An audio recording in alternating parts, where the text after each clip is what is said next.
Welcome to United for Good. I'm Carrie Cooper, the Community Impact Director at the United Way of Central West Virginia.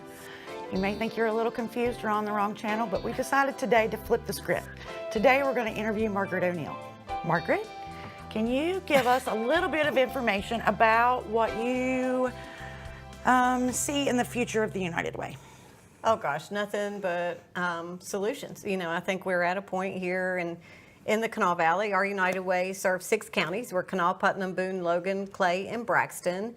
And I really think that, you know, that we're at a place through our community needs assessment and through lots of data collection that our United Way, with our funded programs, with our partnerships, with what we know from inside the organization, that we're really on the brink of some wonderful solutions to help children and families and young people in West Virginia thrive and grow and want to live here and stay here and raise their kids here. And, you know, it's a really exciting time to be part of the United Way. It is, it is. So when donors say yes to the United Way, what does that look like? Oh gosh, you know, there's so many ways you can say this is so weird. Let me just say that. This is so weird for somebody to be asking me questions. But I'm really glad you're doing that, Carrie. Thank you. So what do I think saying yes means is yes to participation, yes to support of my community. Yes, I think kids matter. I think community matters. I think it's saying yes to, again, to solutions. So many people talk to us about Band-Aids, right? That we raise money and we put Band-Aids on problems. And yes, maybe a kid gets fed for today, or Carrie the Shoe Fairy provides shoes for today. But what happens, and how do they sustain that? How do they stay full? How do we keep shoes on feet?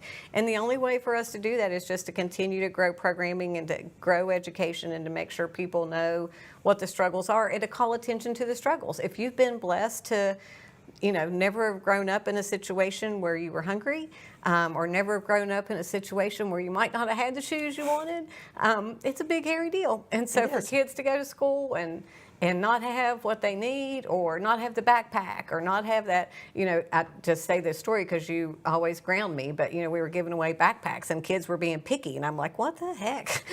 Take the backpack. And Carrie's like, but it matters. Like, you know, people look at your backpack and other kids look at your backpack. And so for me, saying yes to the United Way means you trust us. Mm-hmm. It means you have confidence in our ability to do what you want done with your donor dollar. And I would say to anybody, we know how important that dollar is. Like, we work super hard for our money. We certainly appreciate that every single person who chooses to donate to the United Way works super hard for their money. And there's a reason why you choose us. There's a reason why you say yes. And so it's confidence and trust and knowing that your dollar is going to impact people in the way that you want to. And, you know, last year that impact was 83,343 people, because when you said yes, I said yes, people around us said yes. We were able to put those dollars together, united. There's a trick to that. The United Way, united together, is we're able to make a difference and we're able to make solutions. And that's really what we're focused on. So when we talk about Band-Aids, right? Sometimes a Band-Aid is all you need, right? It is. Yep. So there's Alice.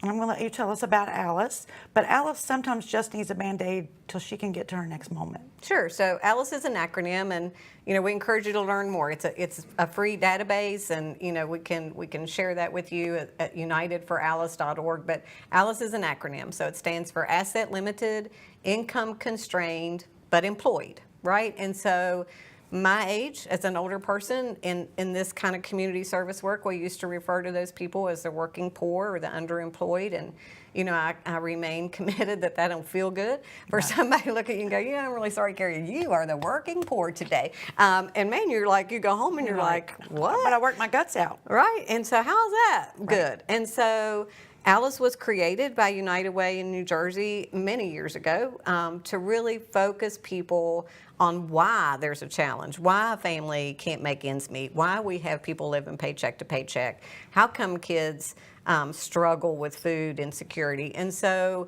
Alice is data. It's a way for us to have a conversation. So I've been doing this for a long time, and even though we know it, right? We know it from experience, we know it from the people we talk to every day, people can still say to me, well, you don't have anything to prove it. Prove it. Show me.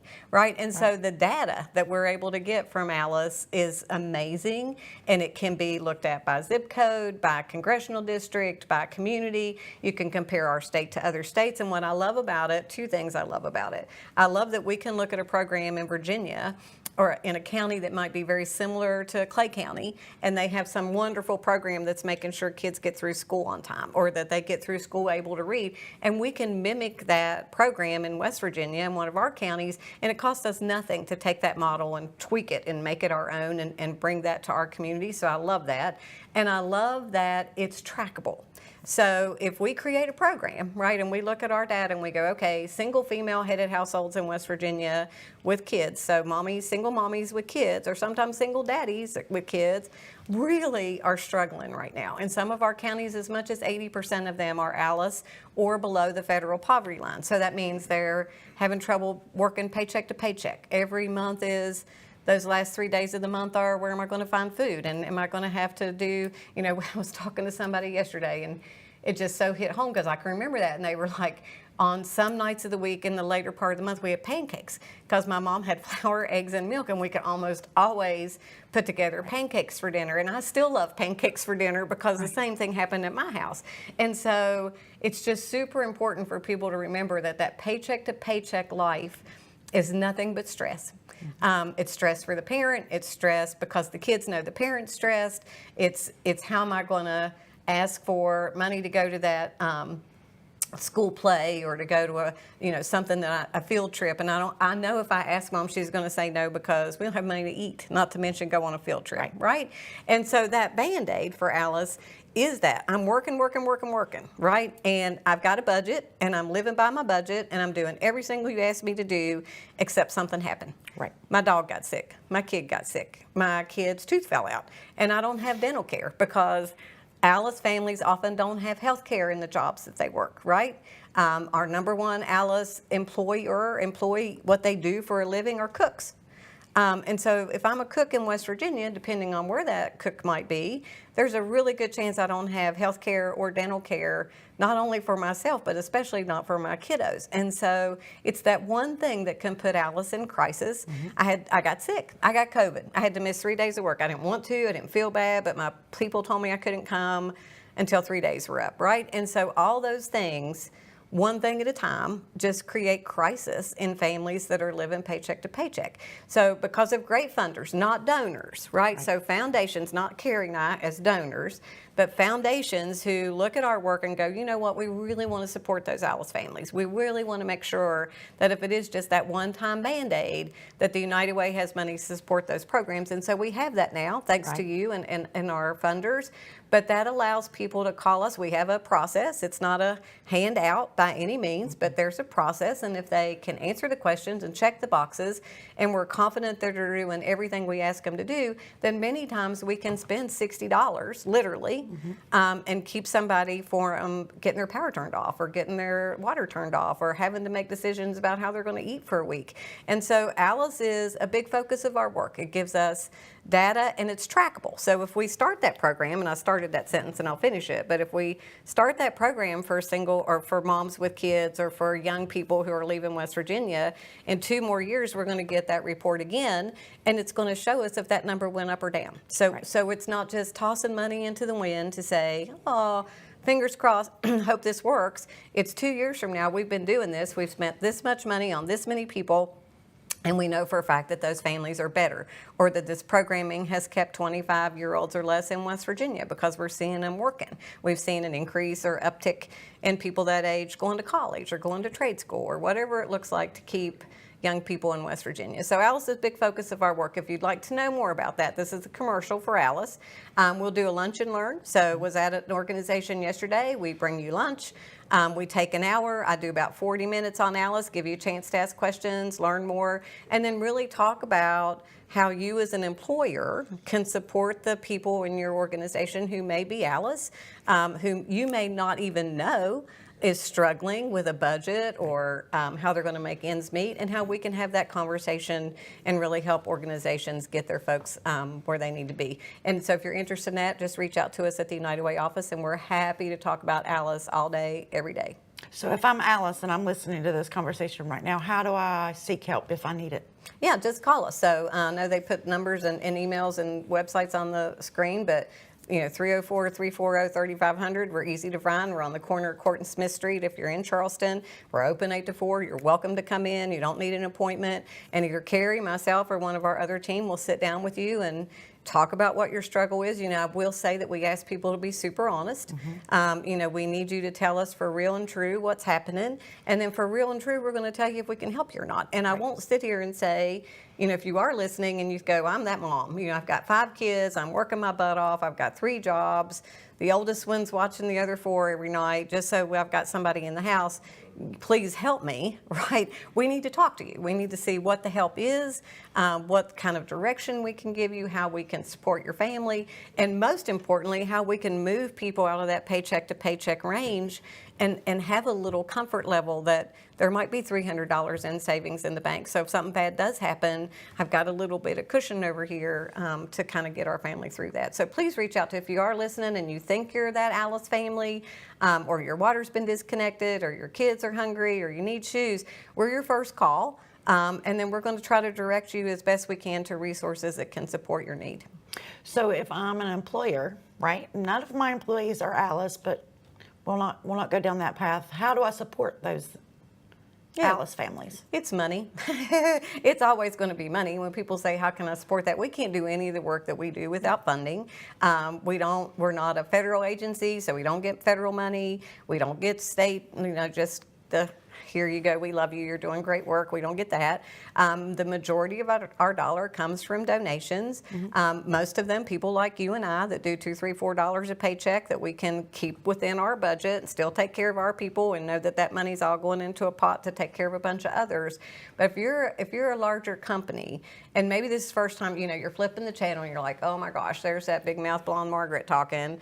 And she said, come learn more about this project. We want to sit down with leadership, talk to you about what a donation to United Way would look like, and most importantly, what's important to you as a company. So if your company's, mission or what you look at as big picture from your team is, we want all kids to be able to read at grade level. And we want to talk to you about how your donation could work towards putting volunteers in schools, to help kids read and to read to them once a week or once a month. If your passion from your company are people experiencing homelessness, we want to talk to you about the work we do around that and how we can support that and how your team can be a part of what, again, is the solution, because we believe everybody should have safe, affordable housing, whatever that looks like for you.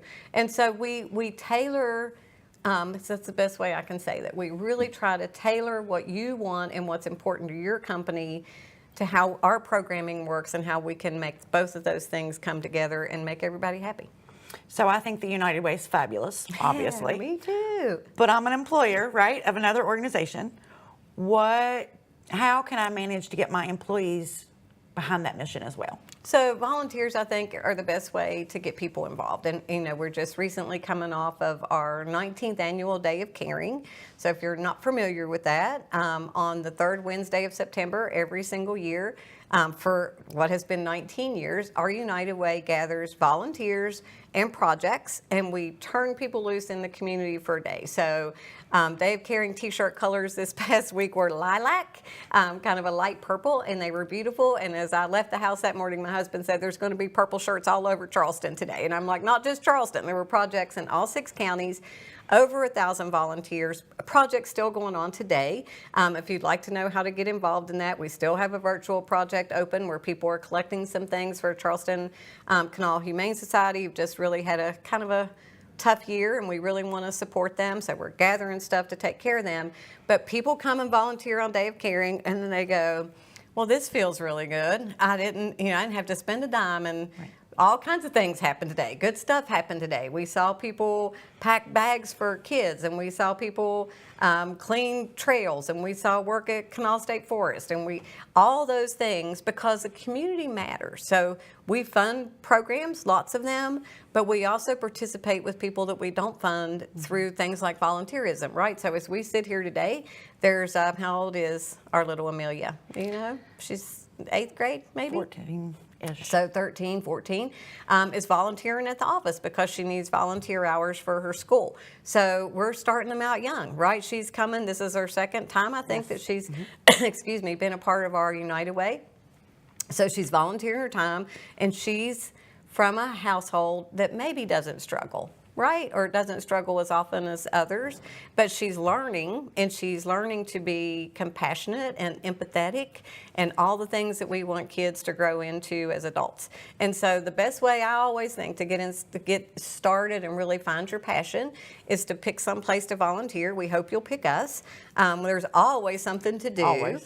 And it can be one person or it can be 10 people. It can be, I just want to do a team building exercise. And so we're going to give you something to help with that. Maybe you want to come to the office and see an Alice presentation, and we're going to invite you and feed you to come to that. But once you get involved with us and once you kind of see that whatever your passion is, we touch that. If it's domestic violence, if it's a situation about children, if it's something to do with veterans, whatever your passion is, if it's socks for Shocktober, and we can talk about that, but whatever it is, we want you to feel comfortable as a volunteer, and we want you to know that that matters. Whatever matters to you matters to us, and we want to find a way to bring you into our fold, and then most importantly, keep you there.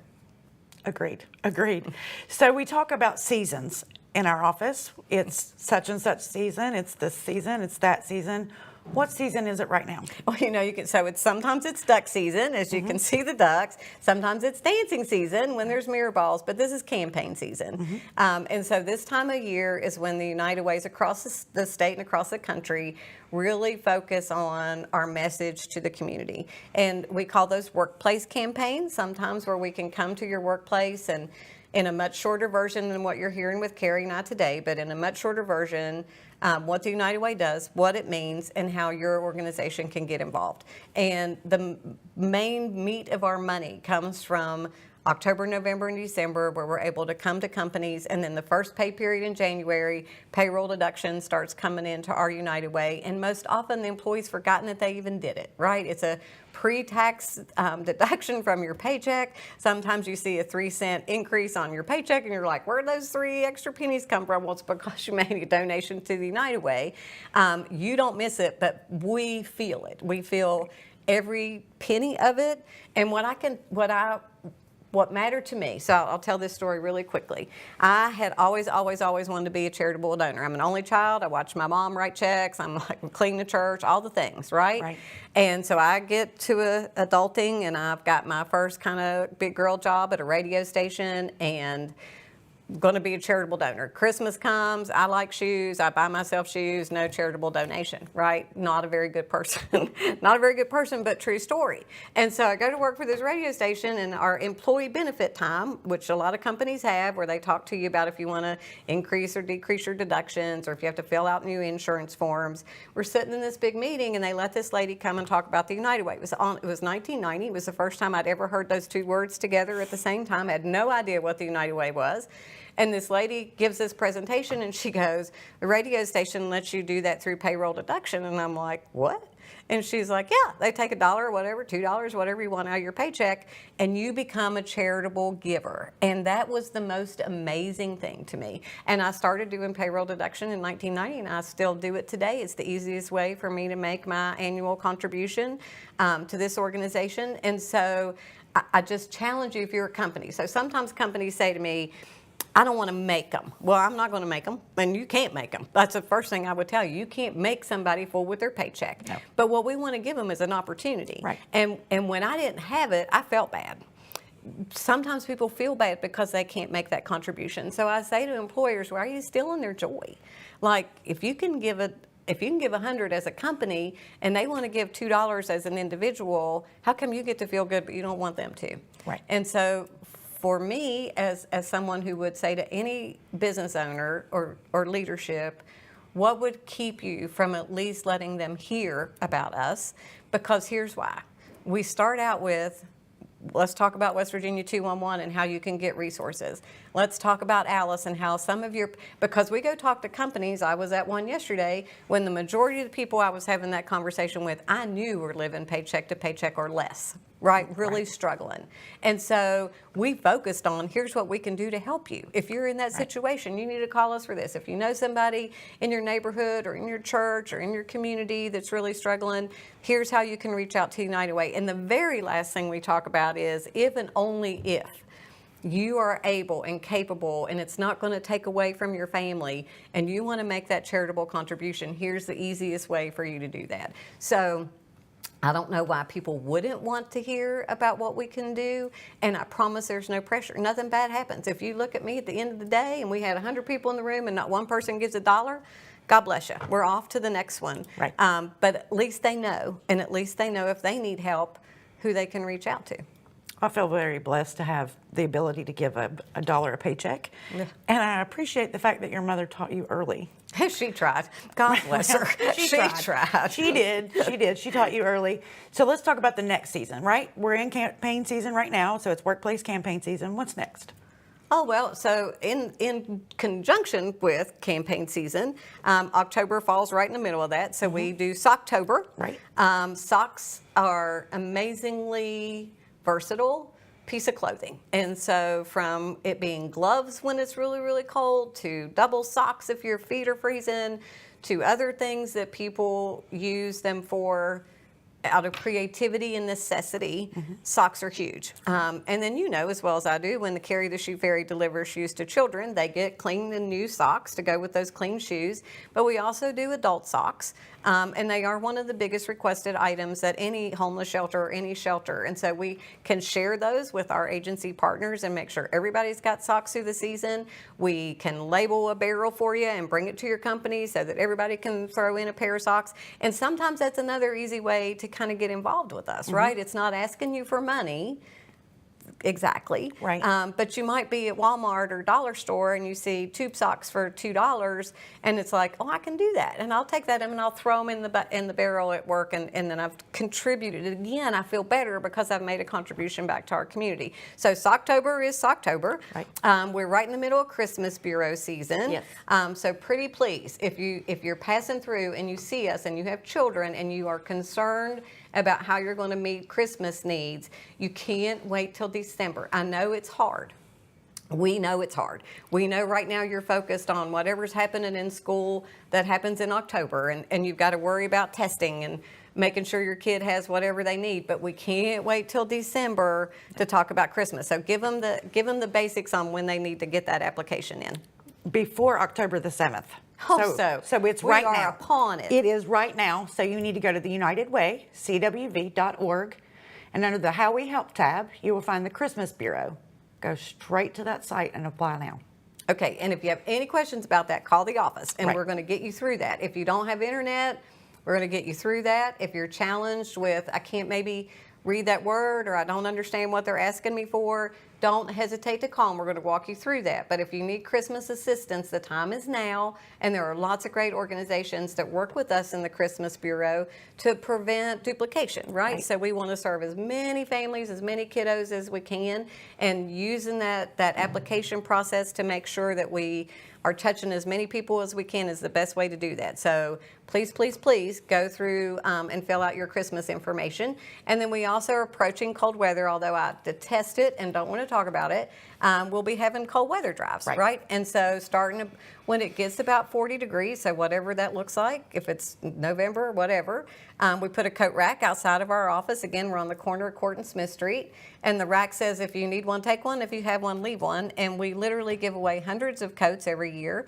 And have donated hundreds of coats every year. So if you got that coat in your closet and it's 2 sizes too big, 2 sizes too small, don't wear it anymore, I hate it, I'm blah, blah, blah, blah, whatever that is, donate it. And we will make sure that it's put to use, and that includes little people coats, because we often see people drive up on our parking lot, our doors are glass, and we have lots of windows. And so people don't have to come into the office, but we can often see them park in the parking lot, walk up to the coat rack, get whatever they need for their kids or themselves or both, get back in their vehicle, and go on about their way. And it's a very private, not feel bad way to make sure that you get coats. And what people have to remember is I might save the money that I would have bought a coat for, and then I can pay my power bill. Or, I got that coat for my kid, and now I can put dinner on the table for the next 2 days. So there's always that balance and always that trade out when you're trying to make ends meet. And Right. again, you're talking about in West Virginia, more than half of the people in West Virginia are living paycheck to paycheck.